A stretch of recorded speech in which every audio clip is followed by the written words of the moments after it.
This day is a cold one.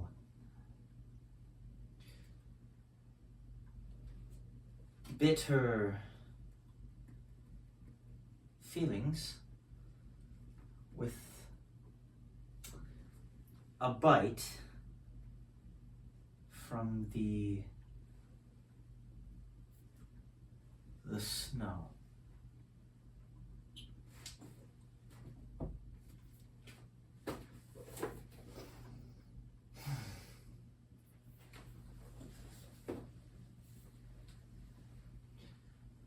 I woke up this morning distressed.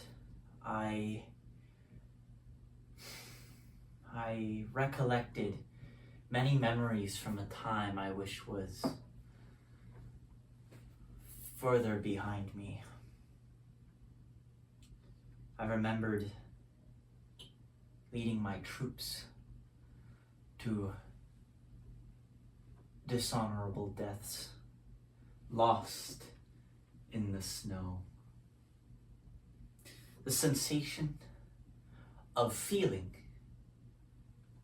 just gone from the tips of my fingers, and my ears burning from the cold. My poor soldiers and those cruel Russians, cowards, to be damned for retreating and leaving their empty land to us. If they hadn't, maybe things would have been different.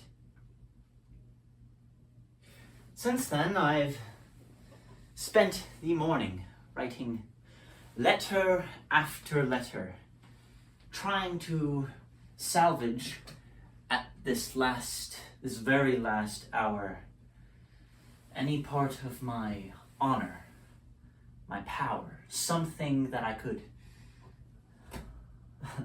latch on to. But after receiving my mandate for exile, I've remained in this state of shock and disappointment.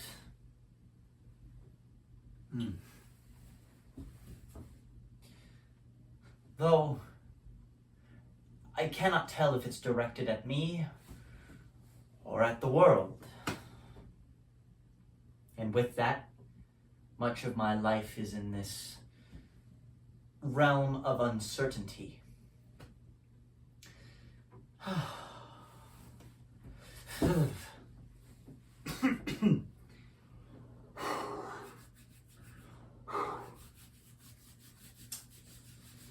You know, it is very well that I know it's always Monsieur Bonaparte this, Monsieur Bonaparte that. It's always, we've lost a frontier, and there goes a few hundred or so that.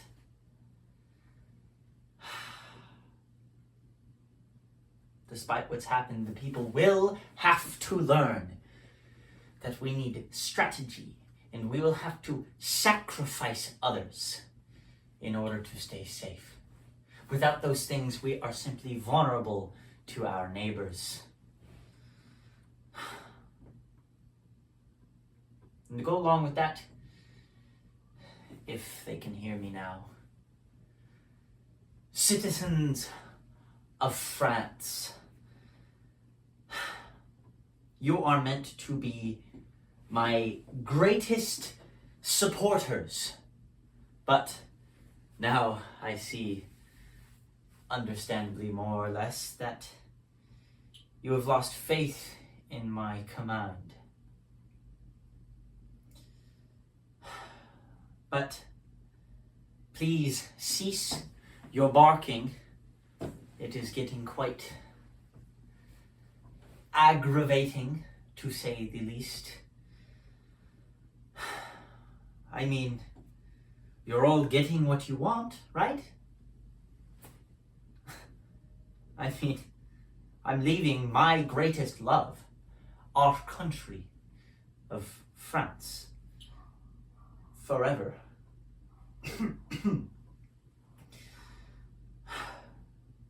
You know, if I may have some clarity between us, I must say that it has been all too bothersome to deal with.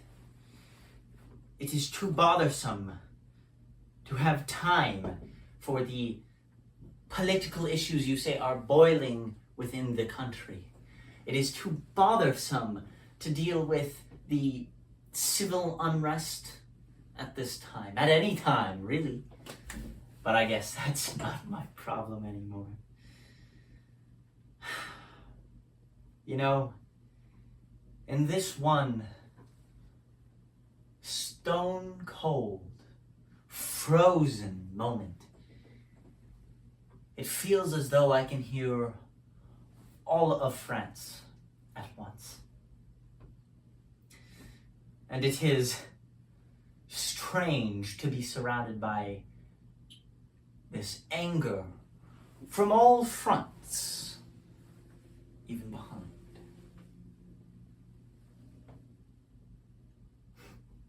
It is strange to acknowledge this newborn fact that I no longer lead France. I do not represent good France. I never abandoned it. And I can't suppress that feeling. I can't suppress the expectations that have fallen upon my shoulders, and that do yell in my ear.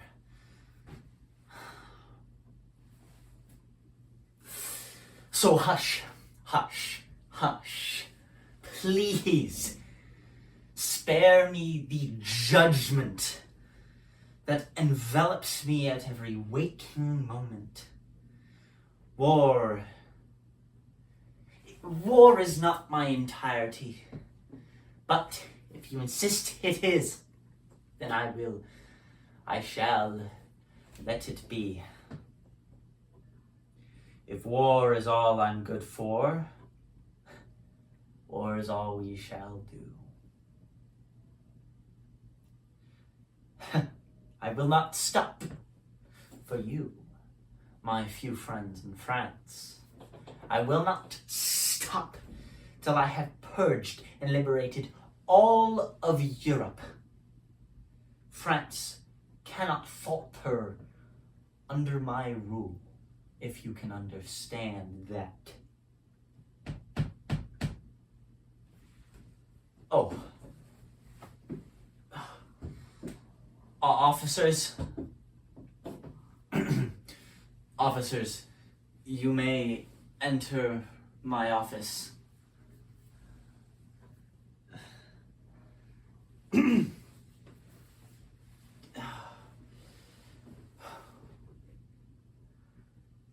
Oh, hush, stop blabbering already.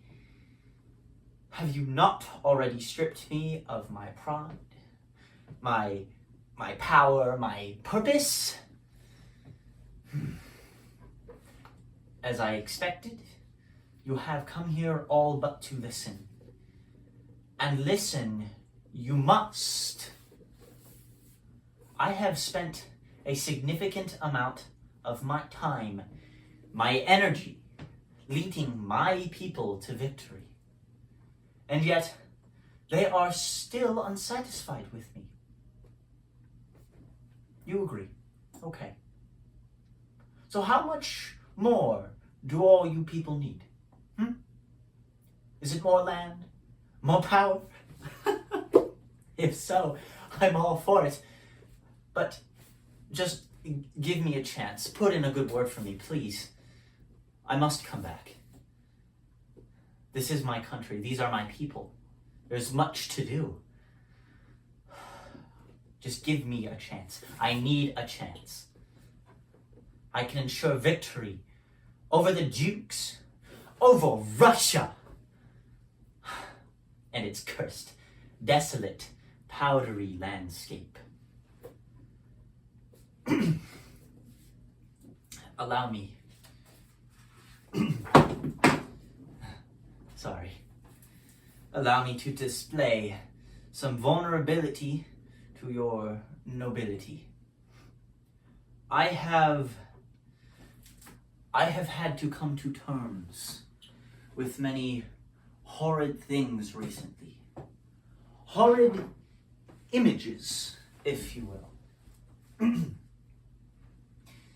My thirst for war has laid waste to thousands upon thousands of good men, on our side as well as the opposition's. I have crippled nations and their families for the good of France. And I've done so while spreading the good fortune of democracy. As it stands, my push for liberty has been undermined by my aggressive and cruel actions upon other states. Additionally, in the most shameful fashion, it has as well been undermined by my dishonor to those who have fallen by my side. I did not wish any harm to my own people. I established a leadership forged by fortitude. I had given value to the terms liberty, equality, fraternity. And yet, my people continue to suffer. How so has it come to this? Where would you all have been if not for me? That's right, you'd be under the rule of some neighboring evil. It is in my beliefs that you'd be wise not to criticize my actions until you have walked the path I tread, the path I now have come to dread. Good luck struggling for power in your collapsing country. That is all for that.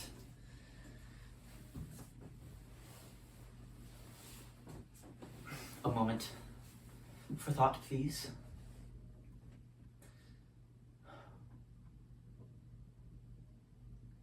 No. Forget it. Out, out. Get out. Get out. I've heard enough. Oh, but one request as you leave. Do bring in my old guard. I have a message for them.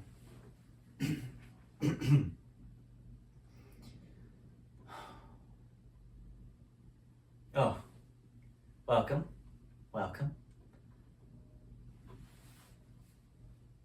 Is this it? Is this all that's left? Okay.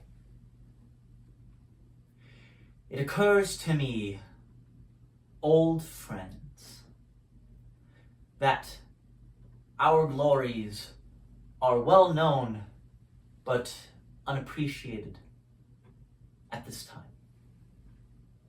I feel the power of my command draining from the consonants in my speech.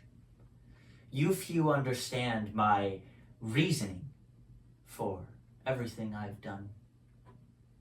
You've always been the most loyal.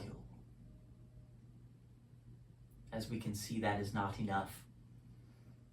Perhaps the test of time will return my name to its truest sense of glory. But disregard all that. It hurts me to say this. And of course you may have heard already, but I have most recently received word that I am to be exiled. Yes.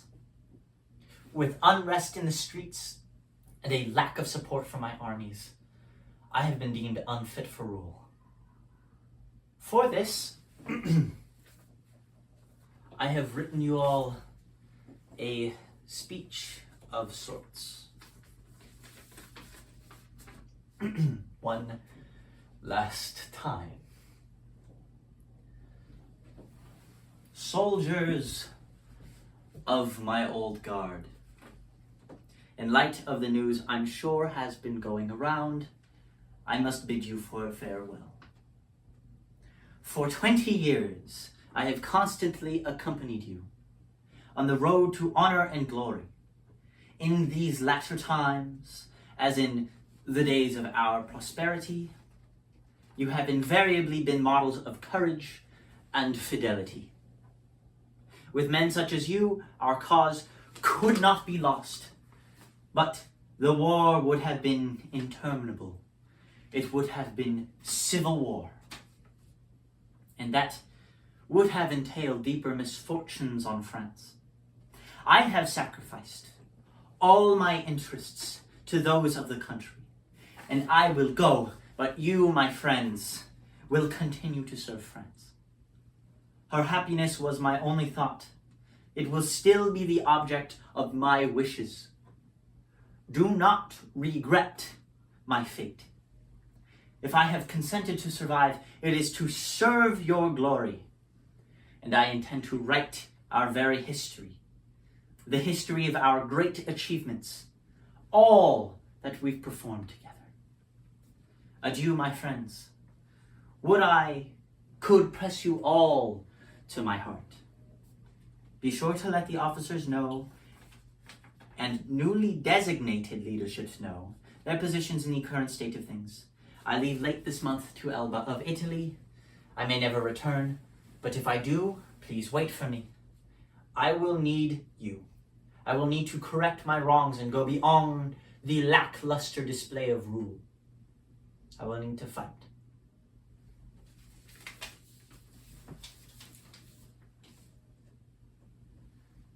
Farewell.